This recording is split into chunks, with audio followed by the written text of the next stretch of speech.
This mosasaur was the most dangerous creature in the most dangerous ocean ever. It's 45 feet long. It's the size of a Greyhound bus.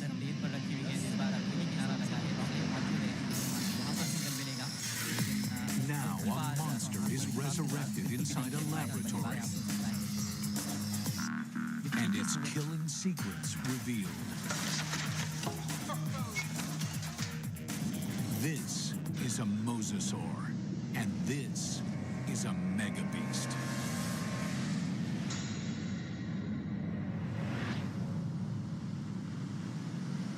This is mosasaur country. At least it was.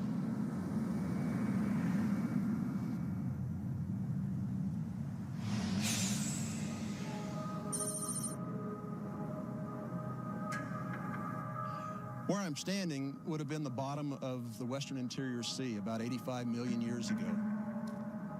Mike Everhart is one of the world's leading experts on mosasaurs. The horizon would have been ocean for as far as you could see. The seaway stretched for hundreds of miles from where we're standing.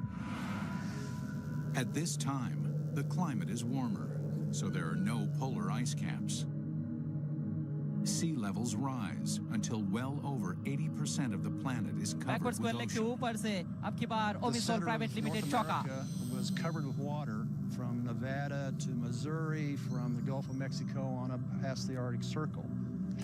The floor of this ocean, known today as the Kansas Chalk, was created by billions and billions of nanofossils, the shells of tiny plankton that drifted down and were deposited on the seabed.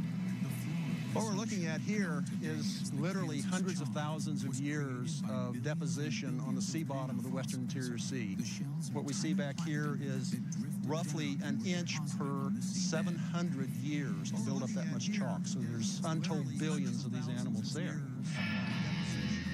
And entombed in this chalk are giant fossils of mosasaur. In the late 1830s, the bones of the beast are first uncovered in North America. This is where the mystery of the mosasaur begins, because nobody can say just what this creature is. It is a question that first arises when a massive skull is found near the Meuse River in Holland. The first guy who looked at it thought it was part of a fossil whale. It was also thought to be the jaws of a crocodile, a giant lizard, and one person even suggested it was a dragon slain by a medieval knight. A French paleontologist described it as a mosasaur, meaning Meuse River reptile. Eventually, the American bones are matched up with the earlier fossil find in Europe and correctly identified as a mosasaur. Over the next 80 years, as scientists begin the serious hunt for dinosaur fossils, a pattern emerges.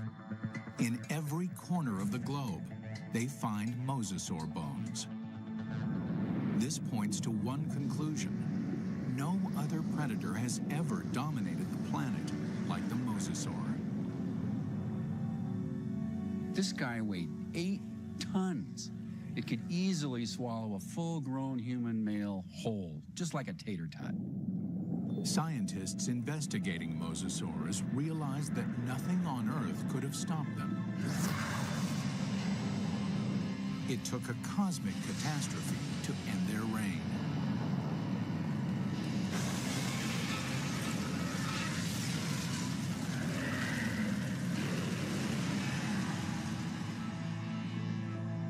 As scientists explore mosasaur evolution, their investigation yields a startling revelation. The ocean's top predator came from the land.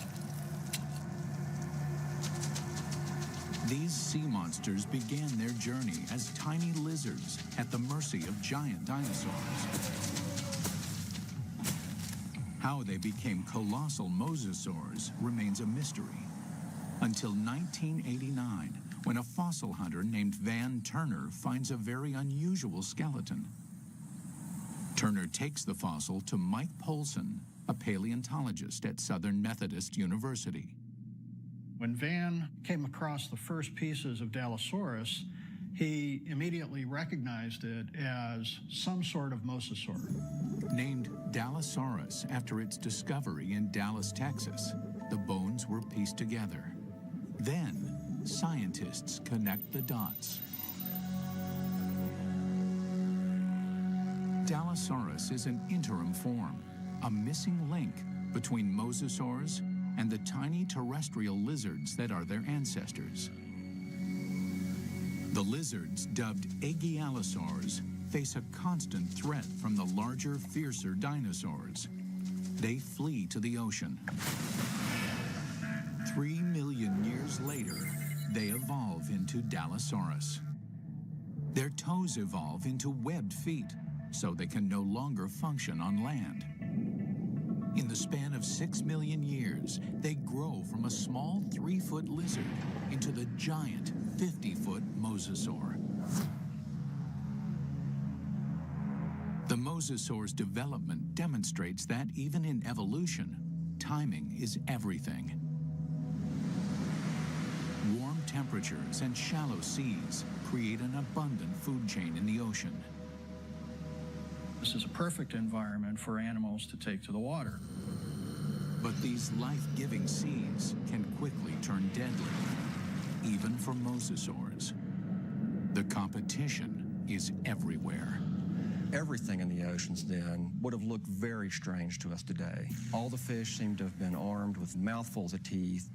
It seemed like everything in that ocean was a predator and just built for killing things. Like Zephactinus, a bony fish that is armed with a mouth full of long, needle-like teeth. The plesiosaurs are marine reptiles and top predators for over 100 million years. They come in 2 lethal varieties. One deals death through speed and agility. The other is a behemoth, so mammoth, nothing dares challenge it. And of course, there are the sharks. These predators were around 100 million years before dinosaurs had ever roamed the earth. This is a tooth from a large shark that lived during this time, during the age of mosasaurs swam in this ocean. It's from a shark called Cretaceous Period, the Ginsu shark. And I called it that specifically because it's sliced and diced. The Ginsu is a giant shark. Reaching a length of 25 feet, it dwarfs any modern great white. This shark was literally able to bite through bone. We know that because we find pieces of mosasaur that have literally been severed from the bodies, swallowed, partially digested, and then regurgitated again. To survive, mosasaur had to change its land-based behavior, tearing out a place for itself at the very top of the food chain. But what allowed this creature to evolve into such a relentless killer? It's all in the bite. You'd probably be in shock after a bite like this.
Ago, it is just a small lizard forced to flee into the ocean.